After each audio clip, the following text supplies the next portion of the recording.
Hey everybody, it's Charlie from Daily Motor, and today we've got a sound system demo of the 2020 Subaru Forester. This is the limited trim, and it's rocking the 576 watt 9-speaker Harman Kardon premium audio system. This is going to be an in-depth review. We're going to take a look at how the infotainment system works, check out all the sound settings, listen to some sample tracks, get out on the road and listen to those tracks while we're rolling. I'll give you my thoughts at the end. Before we get started, let's hop out, take a quick look at this car.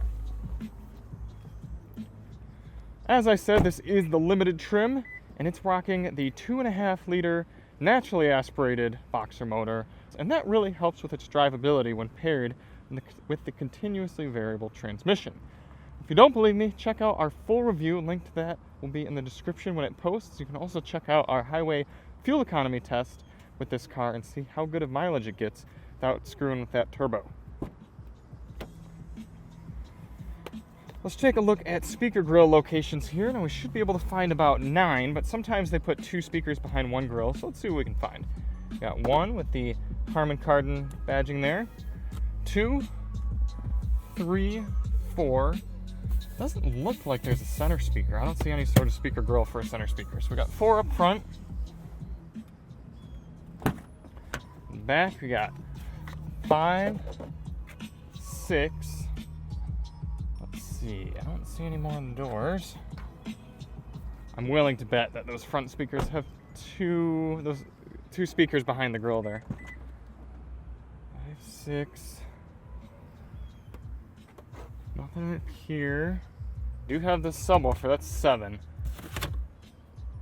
So, yep, I bet you it's 8, 9 in those speaker grills up front. See if we can tell with the sun. Yeah, can't really tell. Either way, seems like enough for me.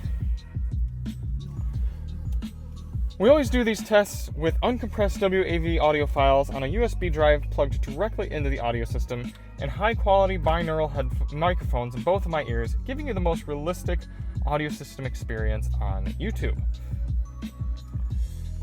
For audio inputs in the Subaru Forester, we've got your standard AM, FM, Sirius XM satellite radio, Bluetooth supporting Apple CarPlay and Android Auto, and then a 3.5mm auxiliary input jack, 2 USB ports up there, none in the center console, you only got a 12 volt, as well as a CD player. So what are you missing? Nada. I suppose if you really wanted to get technical, there's no RCA inputs that a few cars have, but I don't consider those to be standard fare, especially in a vehicle of this class.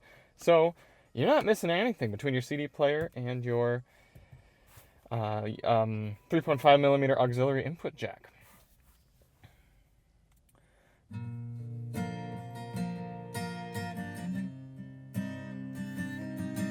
For audio controls, you've got a really nice big volume knob with kind of light detents. I'd like to feel a little bit more resistance to it, but it's easy to grab, easy to use, easy to reach. And you also have a cool volume rocker switch right here on the steering wheel, so up and down, very easy to do. For track selection, you've got back and forth on the steering wheel as well, and a scroller knob right here to tune, as well as big buttons here and touchscreen buttons. Plenty of ways to do it. For audio controls for sound settings, it's kind of 2 ways to get to it. You got this quick sound menu right here that gives you your standard, didn't have the audio settings zeroed out there. It's got your standard bass, mid-range, treble, as well as front, rear, left, right, fader, and balance. However, you can also go to home, settings, sound. Look how quick the screen is, very responsive. Then EQ and sound position, you got that, but then you've also got entertainment volume, mic gain, microphone volume. I thought there was okay, maybe not. I thought there was like a surround setting, but I suppose there's not. So you just have your EQ and sound position. Let's go through those now. Bass.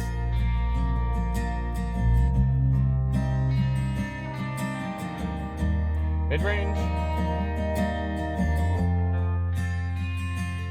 And treble.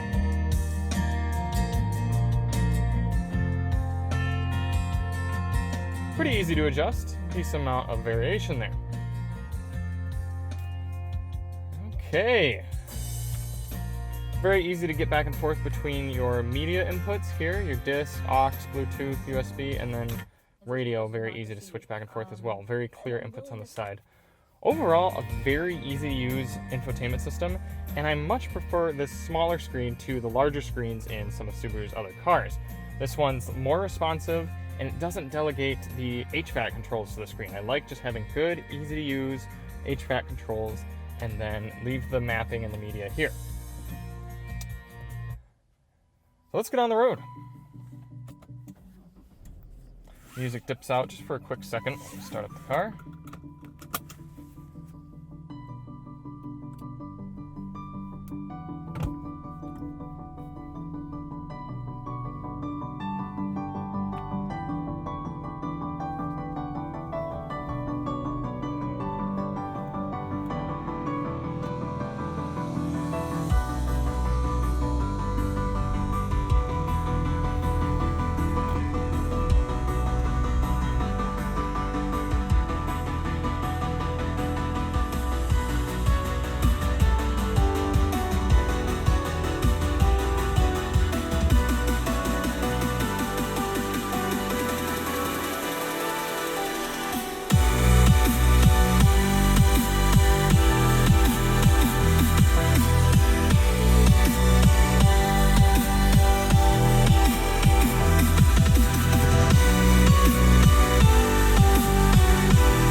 Now that we're up to highway speed, turn the music down for a quick second, let you get an idea of how the car sounds at 70 miles per hour.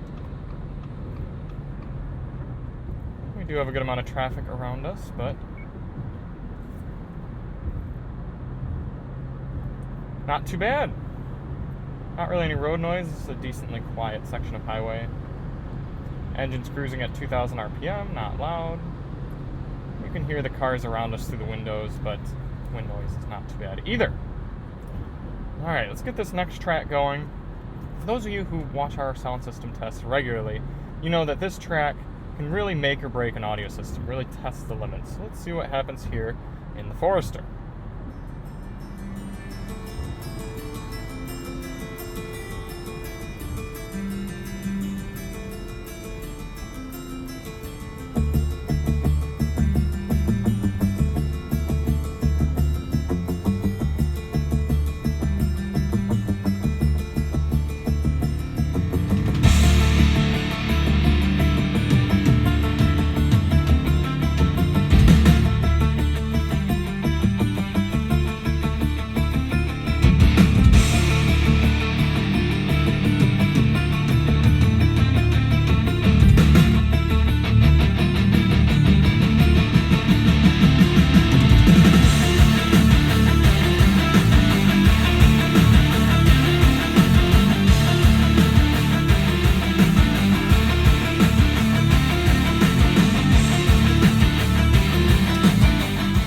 like about this track is it really tests the power of a system as well as its ability to play lots of different instruments and get a lot of loud noise out at once. And weaker systems without very many channels or much power will really fall flat and just sound like dirty noise on this song. Forrester's Harman Kardon system sounds pretty decent. The only thing I'm noticing is there's not too much crispness up in the high end, but I'm liking the low end bass hits, and I'm liking that it's not harsh on my ears. I can still keep the volume up loud, and it doesn't sound gross. Turn it up a little bit more and then switch to the next track.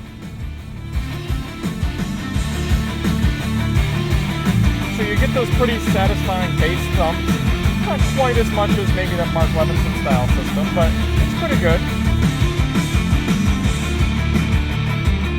Alright, let's do another bass test here. And for you savages, we'll turn the bass all the way up.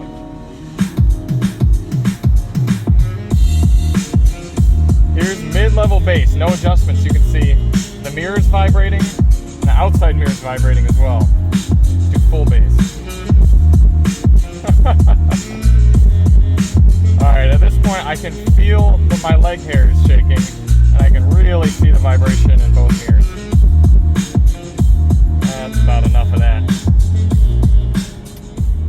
If I were listening to this system regularly, and I was, I had the treble up just a hair or two, and for certain songs I might even turn the bass down one. It's just quite a lot. For a song like this it's pretty satisfying, but for other songs it's just a little bit much.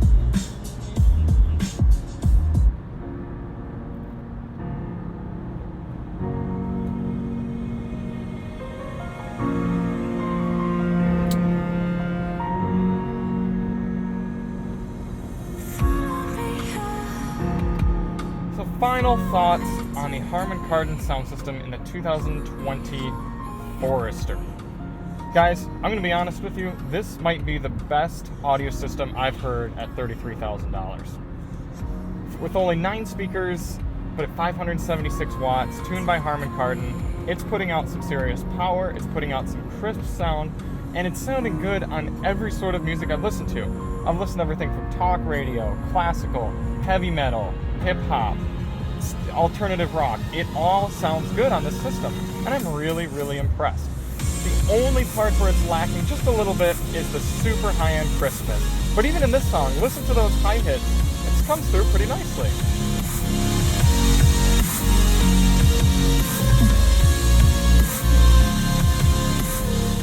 The most impressive part of the system is its balance. I've got a strong amount of bass coming through, but on most songs it's not overpowering. There's no harshness in the middle or at top or at bottom. Everything is, all the instruments are given their own place. And there's just a general satisfaction and crispness in any sort of music listening. Not only that, but you're talking about every single kind of input possible. CD, 3.5mm auxiliary input, Bluetooth, Android Auto, Apple CarPlay. You've got a quick, responsive, easy to use display, touchscreen with nice graphics, even on the map. I mean, look at this. The map comes up right away, it's crisp, it's showing you everything you need to know. Buttons are easy to use, volume knobs, there's nothing overlooked in this system, and I'm really genuinely impressed. It even has NFC pairing for Bluetooth, so you can just tap your phone, pair it right up. If I were giving a number rating to this system, it's getting, objectively speaking, against everything in the book, it's getting a 9. And subjectively within its class, in the subcompact class here, it's getting a 10, guys. For this price, all these inputs, ease of use, sound quality, I have zero complaints with this system. It's just about perfect. So thank you all for watching. Hope you got a very good impression for this Subaru Forester audio system. Check out our other videos on the car if you want to see more. Subscribe to this channel and check out our other reviews. We really appreciate it. I'm Charlie from Daily Motor, and we'll see you on the next one. As always, drive on.